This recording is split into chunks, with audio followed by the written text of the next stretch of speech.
Kenapa banyak orang yang berbeda-beda dalam menjalankan agama ini? Padahal Tuhannya sama, nabinya sama, Al-Qur'annya sama. Bagus pertanyaannya. Karena berbeda-beda memahami Al-Qur'an dan hadis. Makanya dakwah salaf ingin mengajak agar satu pemahaman. Apa itu?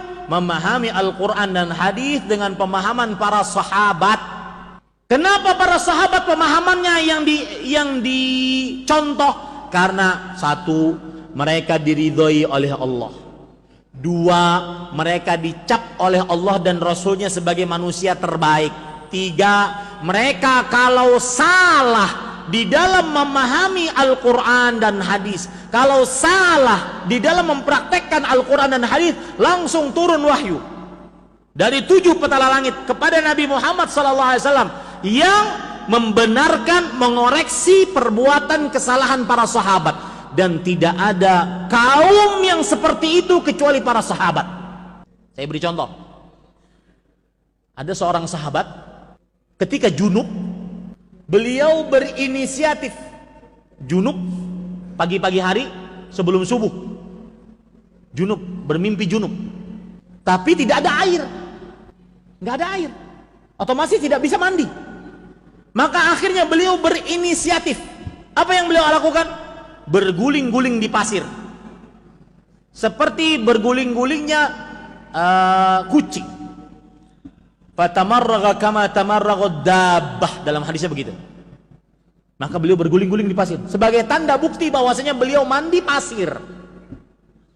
Kalau hadasnya hadas kecil kan bertayamum cukup. Ini hadas besar, maka beliau berpikiran, oh berarti harus mandi pasir. Sampai kabar tersebut kepada Rasulullah SAW, beliau cuma mengatakan, la yakfika an taqula biyadayka hakadha. Tidak, cukup kamu lakukan begini. Pegangkan tanganmu ke dinding, kemudian kalau ada debu maka tiuplah, kemudian usapkan ke wajahmu, kemudian usapkan ke kedua telapak tanganmu. Selesai urusan. Lihat, yang salah dibenarkan melalui wahyu. Itu tidak pernah terjadi kecuali siapa? Kepada kaum siapa? Sahabat. Makanya saya mengajak kepada kaum muslimin, ayo ke ajaran salaf. Apa maksudnya? Memahami Al-Quran dan hadis dengan pemahaman siapa? Para sahabat. Apa salahnya mereka?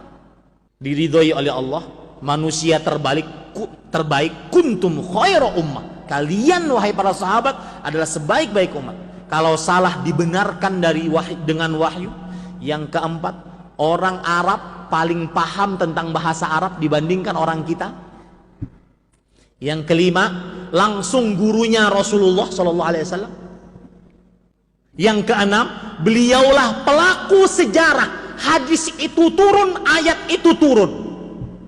Mereka tahu, paling paham tentang ayat Al-Quran, hadis Rasulullah SAW. Apa kurangnya? Ustaz, kan ada mazhab Abu Hanifah, Imam Malik, Imam Syafi'i, Imam Ahmad. Kemana ini mazhab? Maka kita katakan, imam-imam itu pun ikut siapa? Para sahabat. Dan saya katakan dengan tegas, tidak mengapa Anda belajar mazhab Syafi'i. Fikih mazhab Syafi'i diantaranya matan, ghayah, wa taqrib. Belajarlah, belajar fikih di sana, silakan. Tetapi ketika Anda mengamalkan sebuah amalan, maka harus berdasar dari Al-Quran dan hadis. Belajar fikih tujuannya apa? Karena Pak, di dalam semua mazhab itu fikihnya sudah teratur rapi, dari mulai toharah, kemudian bejana, masalah air, masalah berwudu, mandi, tayamum, mengusap di atas sepatu, mengusap di atas jilbab, terus sampai sholat, puasa, zakat, teratur rapi. Di dalam mazhab begitu, maka silahkan Anda belajar mazhab. Bahkan saya katakan, silahkan Anda mengatakan saya mazhab Syafi'i, boleh, tidak ada yang melarang. Asalkan kalau beramal harus berdalil dari Al-Quran dan Sunnah yang dipahami oleh para sahabat. Nah itu sebabnya yang bertanya ini, kenapa Tuhannya kan sama, nabinya sama, kitabnya sama, yang beda apanya? Pemahamannya.